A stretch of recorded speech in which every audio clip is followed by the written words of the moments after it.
Project Noah was a science experiment sanctioned by the U.S. federal government in a secret facility in Colorado. The purpose of the experiment was to attempt to create a treatment to help humans regenerate after injury or illness. The project came about when its founders, Dr. Tim Fanning and Dr. Jonas Lear, were on an expedition.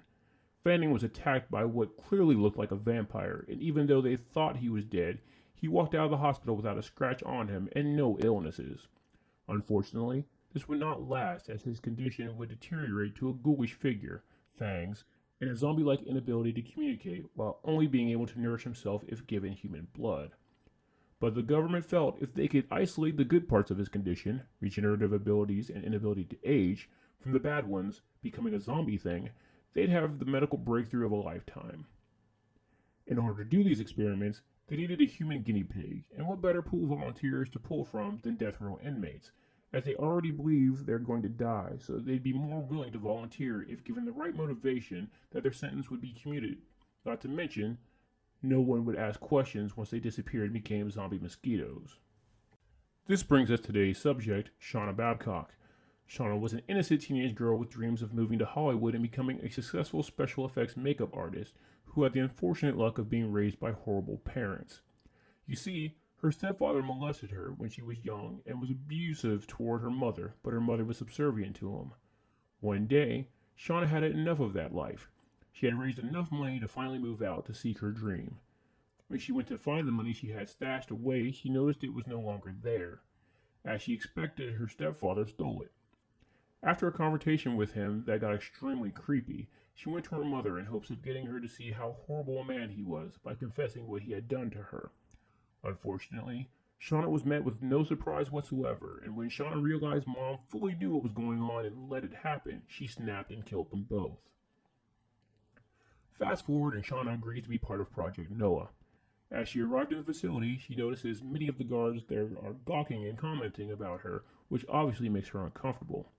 That's when Head of Security Clark Richards steps in and reprimands them. He assures Shauna that as long as he's around, that will never happen again. This is a move he'll regret later. Once in the facility, she meets Head of Research Dr. Nicole Sykes. Shauna complains to her how boring the place is and comments how frigid and all work she seems to be, and needs to lighten up a little. The two bond over surviving suicide attempts, and Dr. Sykes arranges a pizza and movie night for the two, where they watch horror movies and they seem to make a genuine friendship. Fast forward to present day, and it didn't last. Shauna, much like the rest, is now an unresponsive zombie who just stares into space with one main difference. Unlike the rest, her look never deteriorates to looking ghoulish, and it took her much longer to turn. That's when they realize that age may be a factor, and that a child may be the key to what they need for the experiment. Clark goes to visit Shauna's cell. One of the doctors tells him that all the zombies are lost causes. The doctor tells them that tests show no high-level brain functions and that all of them just have weird tics due to reflexes, and that Shauna's thing is to stare at him. Clark tries to brush it off as a coincidence, but the doctor assures him it's not. Shaunna Babcock's eyes lock onto him and stay with him as long as he's in the room. Probably a good thing Clark didn't hear the other conversations going on in the room about members of the lower staff having dreams of the experiments talking to him. Later at home, we find out that Clark and Nicole are a couple and living together now. They say they don't want to talk about what they saw earlier and decided to have sex first, then talk about it. As they're having a discussion, Nicole all of a sudden turns into Shauna. Shauna tells him how they were made for each other, but he shouldn't have lied, and he'll make up for it later before fanging out and biting him. But you shouldn't have lied to me. Clark wakes up freaked out, but thinks nothing of it. Though in a later scene, as he's on the phone in front of monitors to the containment facilities, you can notice clear as day that she's still locked onto him. We eventually find out that subjects actually do have brain functions and that they communicate telepathically.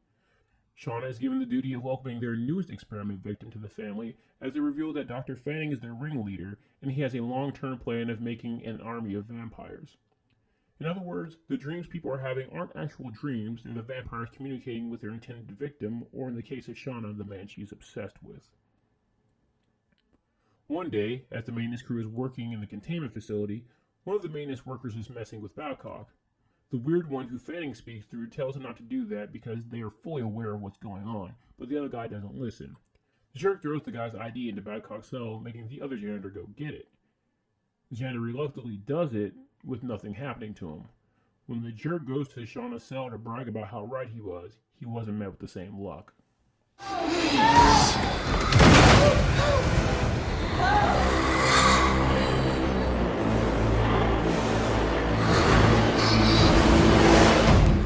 The researchers gather to discuss what to do about the situation. Reviewing the tape and interviewing the janitor leads to a heated discussion, with one researcher swearing there is no way she made a choice, while pretty much everyone else in the room being convinced that Shauna recognized the guy as a jerk and intentionally killed him. This freaks out Clark, remembering his dream, and he suggests that they euthanize her, as she's a security risk. That's when Dr. Lear agrees, but calls Clark out about the nightmares that he knows everyone is having and how this won't fix them. Back in Dreamworld, Fanning tells Shauna that she needs a plan and that she has more power than she knows. He tells her to tell her story to Clark to play on his emotions. While this is happening in the real world, it's feeding time, and Dr. Lear notices that while all the other vampires are feeding, Babcock and Fanning haven't moved, correctly deducing that they're somehow communicating. As they're attempting to euthanize Shauna, she shows her terrible life and upbringing to Clark, who is in the room watching. He eventually can't stand to see her in pain and stops the execution. We then see her smile as she realizes she has him. Dream Shauna thanks Clark for saving her life and tries to warn him that one of his soldiers is losing his mind and he's going to have to do something about it. He doesn't believe her and asks her to get out of his head. She's immediately proven right when he gets a report on the radio that one of his soldiers has gone on a shooting spree. Meanwhile, Shauna then goes to visit the facility's new experimentee, a little girl named Amy. Amy, being a street-smart kid, asks to see the real her, and Shauna obliges, reassuring her she'll immediately change back because she doesn't want to scare Amy. Show me the real you. Are you sure? Okay, I'll show you. I'm gonna change right back though, okay?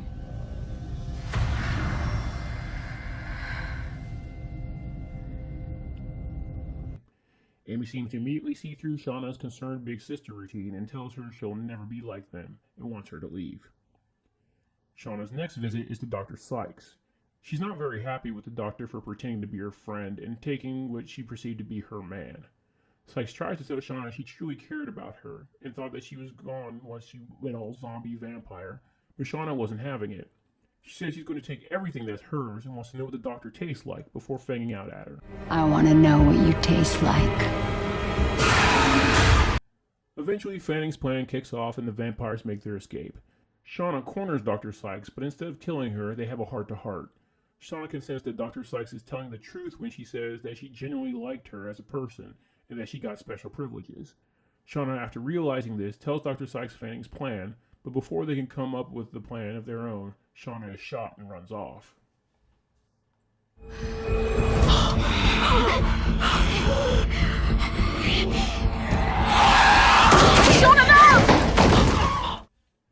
No happy ending here.